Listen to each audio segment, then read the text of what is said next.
Shut up and sit down.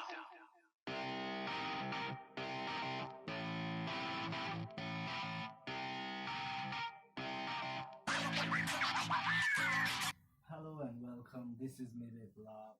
Welcome to our channel, Football Only. This is the channel that basically talks about what happens in and around football via the perspective of fans, right? So today I have come with a topic that rival fans would be laughing about, but not this week because uh, Chelsea won, United lost, and Tottenham are fucking shite. So basically, I'll be talking about what happened in Anfield in the game of Liverpool versus Arsenal, which ended 3-1 via the brace of Salah. Two goals. Salah, right? And Matip and Torreira scoring a goal, giving us Arsenal fans something to cheer about. So going into the game, I did have some various thoughts that were being processed in my mind, right? Playing Liverpool was always going to be tough. I always knew it would be tough. But to be honest, Liverpool are in the same team that they were. So this gave me some expectation, this gave me some hope, right? It's the hope that kills you. But the hope was instantly killed when I told myself that this game was to happen in Anfield, right? And Liverpool haven't lost a single game in Anfield for more than 2.5 years, right? So all my optimism was killed that very instant. There are two kind of perspectives: one that your heart tells you, and one that the mind tells you, right? What my mind told me was that all you can expect is a point. You don't expect to win because you cannot win because Arsenal aren't in that level that Liverpool and Man City are. But my heart told me that there is a chance. Maybe we can because we have three attacking trios in Lacazette, Alba, and Pepe. So if one of them has the day, then surely why not? Right? We can. But going in Anfield, it's always gonna be tough. So this was what I felt before. Even my friends, when they asked me, I used to say calmly, right? Yeah, Liverpool the GPL saying Liverpool will win the game, right? But my heart used to tell me inside that maybe there is a chance, maybe not enough, maybe 5%, 10%, but there is a chance, right? And and you are not even a fan if you don't hope that your team wins, right? Why become a fan, right? Even no matter how good a football team Liverpool is, they are a crown champions of Europe. Man, they are the best team in Europe with 97 points in the Premier League last season, right? And having not lost a single game in Anfield for over 2.5 years, man. That is some serious stat. I wish my club had that. So going to Anfield and trying to beat not one of the, but the best team in Europe, and also the team who achieved 97 points in the Premier League would always gonna be tough. And one had to be deluded to think that we will go there and win. Yes, but football is Premier League, right? Anything can happen, right? We have to be optimistic. We have to be realistic. We have to be realistic at the same time. I was very, I was very upset seeing the lineup, right? First of all, I found it very difficult to predict the formation. I had to go and search on Twitter and learn from the expert the guesswork on what the formation was. Arsenal was going to play in 4-3-2, 4-3-1-2 diamond formation, right? I hope my optimism, my everything disappeared, went sliding down after I saw the lineup. I kind of felt demotivated, to be honest, seeing the lineup. I never expected. I thought Laka, Alba, Pepe would be playing the game. We would go toe to toe, matching the Liverpool front three, right? I thought it would be maybe an interesting game, but it's Unai Emery, right? He likes changing tactics. He likes changing formation. We'll talk about this later in the as the video progresses. So after the full time whistle, yes, right. Liverpool did win the game as expected, right? Every pundits in the world, every football fan in the world knew this was going to happen, right? Except Arsenal fan who were there hoping for something drastic to, hoping for something magical to happen, right? And I'm I'm surprised seeing Arsenal fan ranting and demanding Unai Emery head after this defeat. Man, we are 3 games into this season, right? We have lost to the best team in Europe, man. You got to chill out. You got to relax, calm your head down. Yes, you are disappointed. I even am disappointed, but we cannot go on demanding Unai Emery head and turning against him, right? We have to be realistic, right? Liverpool are far different level than us. We are a mid-table team, to be honest. We really are a mid-table team. Going into the game, after watching the game, I don't know why did we play according to Liverpool's strength, right? We know defense is our weakness, and we set up ourselves in the beginning defensively. I don't know why. We are not a good defensive team. The only time we played defensively well was last season when we beat Chelsea 2-0. That was a brilliant defensive performance. But since then, the gamble Unai Emery took did did bring us some very good chances, right? We were unlucky to score. We were not clinical enough to score them chances. Pepe had two chances. Ova did have a couple of chances, right? But we were very poor going forward, right? We were very poor finishing our chances. These chances usually don't come while playing against team like Liverpool, the caliber of Liverpool and Man City. We have to take our chances. This was our first mistake, not taking our chances, right?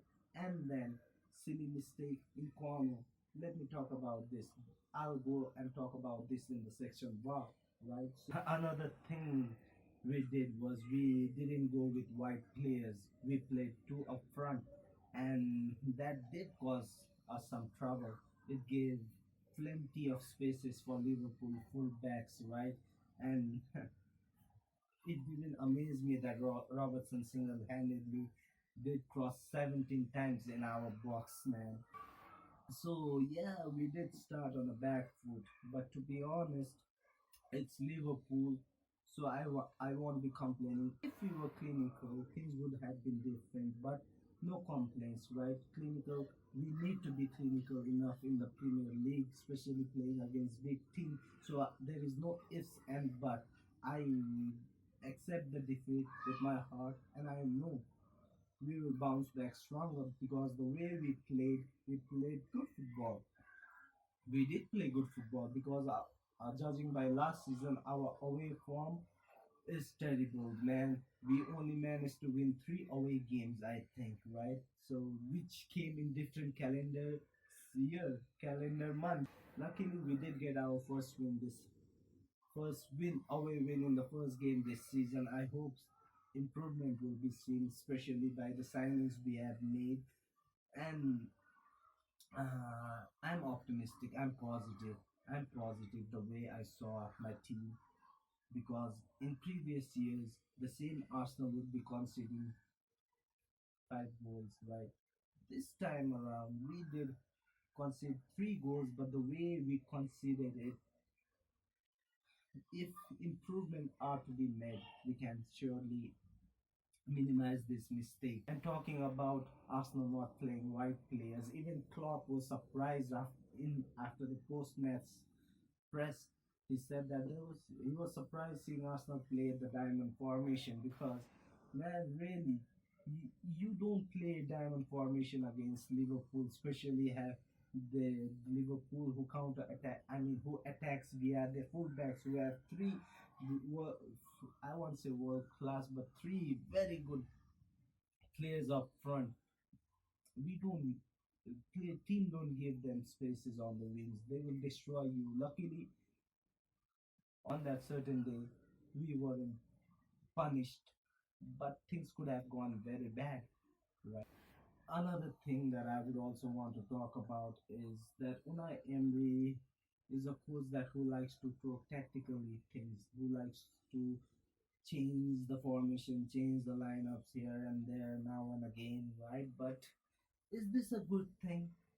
Is this changing the formation, changing the tactics week after week a good thing, right?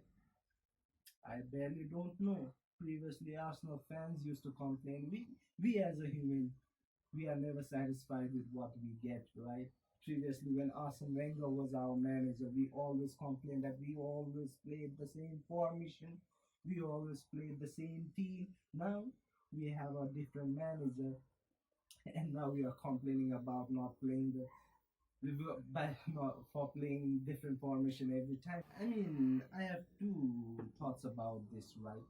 Yes, we have to change our formation according to our team, according to the opposition, right? Especially against big team, against City and Liverpool. We cannot go on playing our free flowing football, attacking football against Liverpool at Anfield, right? We will get destroyed. So we needed to be defensively solid. Solid. We needed to focus our game on the defensive side and then attack on the counter, right? It's a good and a bad thing. But as an Arsenal fan, growing up watching Arsenal play brilliant attacking football, it tends to sometimes hurt me seeing my team defend, play like other clubs which I hated, right? So these are the things that trouble me. But let's give Unai a new time. Let's see what he's trying to implement. Let's see what he's trying to get right.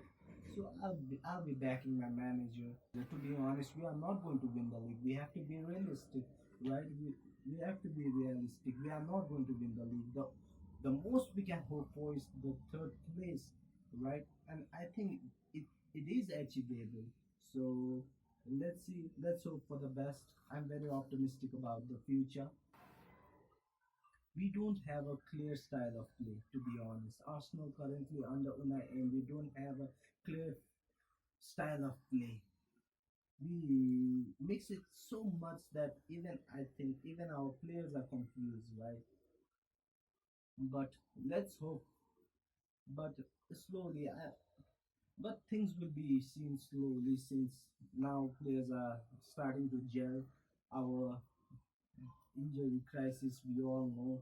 Once they return, we'll see a clear pattern of how Arsenal will play and we'll see the difference because last season we did play our style of football against Liverpool, against Man City, right when we had our full squad. Right now, Unai Emery has to make shift.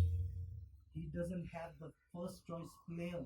So definitely these are also the things that might have forced him to make those changes and those tactics. And I just can't wait for Hector Bellerin to return, Kieran Tierney to return, Holding to return, and then we will be a special team. We will surely make a big difference then. Ceballos had a bad game. Ceballos, who played brilliantly against Burnley, did have a bad game. Struggling to find form. He was struggling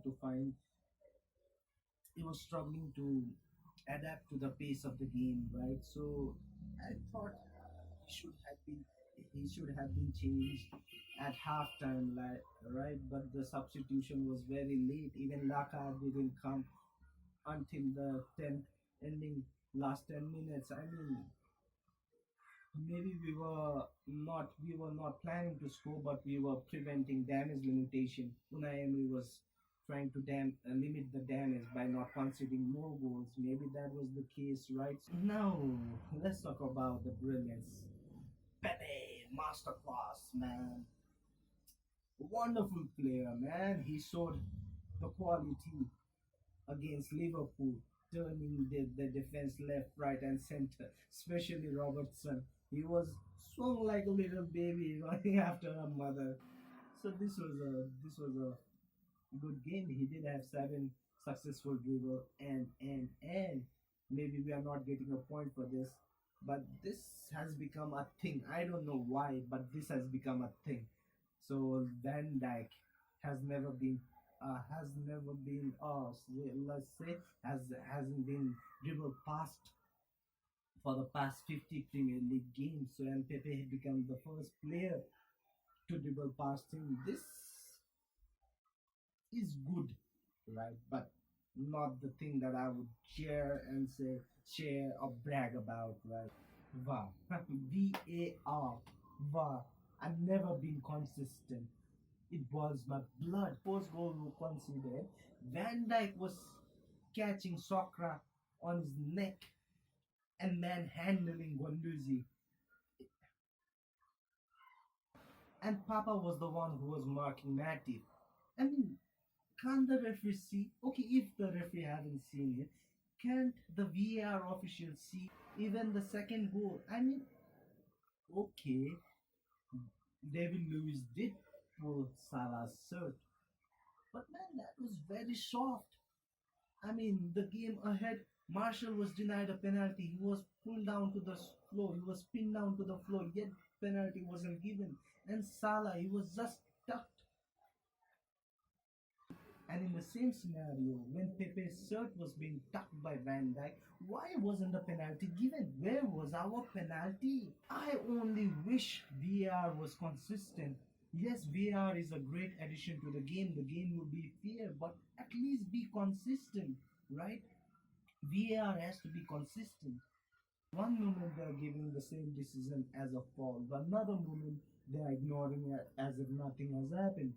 This can't be tolerated. The FA needs to work out.